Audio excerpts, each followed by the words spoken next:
जय हिंद दोस्तों, मैं सेबी पंजीकृत सलाहकार नहीं हूँ। सुजलोन एनर्जी का रिजल्ट आ चुका है। जी हाँ, रिजल्ट देखेंगे। टोटल वैल्यू इन करोड़ में दी गई है और ये कंसोलिडेटेड वाला रिजल्ट है, ये आप लोग ध्यान दीजिएगा। सबसे पहले चलिए इनकम देख लेते हैं। इनकम की बात करेंगे तो टोटल इनकम जो आई है वो अनुमान के हिसाब से ही आई है।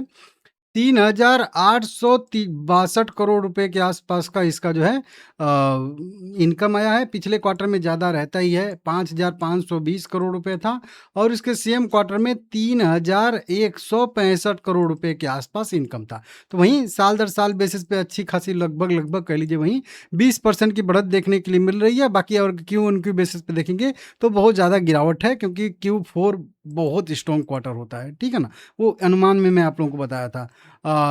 वहीं पे खर्चे की बात करेंगे तो खर्चा भी 3,473 करोड़ रुपया का आया है। पिछले क्वार्टर में 4,757 करोड़ रुपये था और इसके सेम क्वार्टर में केवल 2,705 करोड़ रुपया का खर्चा था। तो खर्चे में भी उसी हिसाब से बढ़ोतरी आई है और क्यू ऑन क्यू बेसिस पे गिरावट आई है। ऑपरेटिंग प्रॉफिट देख लेते हैं।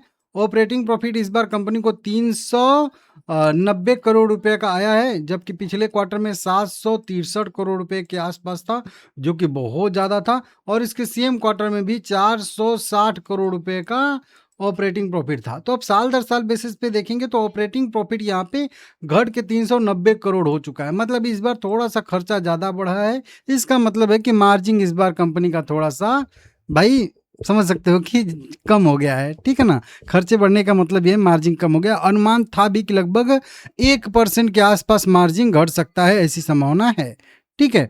तो ये यहाँ पे दिक्कत है, मतलब रिजल्ट यहाँ से निगेटिव होना शुरू हो चुका है। उसके बाद अगर टैक्स वैक्स देखेंगे, यहाँ पे पेमेंट वेमेंट कंपनी को करना पड़ा। उसके बाद नेट प्रॉफिट जो बच जाता है, यहाँ पे प्रॉफिट आफ्टर टैक्स कर लीजिए या net profit of the period कर लीजिए, दोनों। तो 305 करोड़ रुपया का कंपनी को नेट प्रॉफिट हुआ है, जबकि पिछले क्वार्टर में कंपनी को कितना हुआ था, 1114 करोड़ रुपए का, जिसमें कई सारा कंपनी को टैक्स बेनिफिट भी यहाँ पे मिला था, जो कि मैं आप लोगों को बताया था। वहीं पे अगर इसके सेम क्वार्टर की बात करेंगे तो सेम क्वार्टर में कितना था, 324 करोड़ रुपए के आसपास। तो देख सकते हो पिछले क्वार्टर से भी कंपनी को नेट प्रॉफिट कम हुआ है, इसके साल दर साल बेसिस पे भी। अब पिछले क्वार्टर से तो कम आएगा ही आएगा।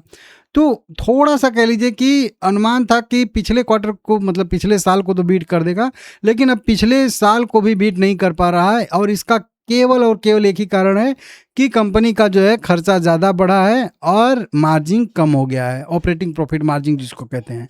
तो मार्जिन कम हो गया है, ठीक है ना। इसको हम लोग जब यहाँ पे देखेंगे तो समझ में आएगा स्किनर पे, ठीक है ना, कि 19% से अब घट के मार्जिन 17% पे आ गया है या फिर उससे भी नीचे आ गया, वो वहाँ पे पता चलेगा या यहीं पे पीडीएफ में लिखा होगा, लेकिन वो ढूंढना पड़ेगा, इतना टाइम होता नहीं है रिजल्ट वाला।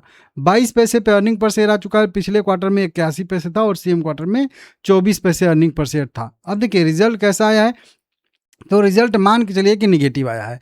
देखिए अभी देखिए जस्ट अभी अभी यहाँ पे सुजलोन में गिरावट आ रही है, तो रिजल्ट खराब आया है, कुल मिला के अनुमान से खराब आया है।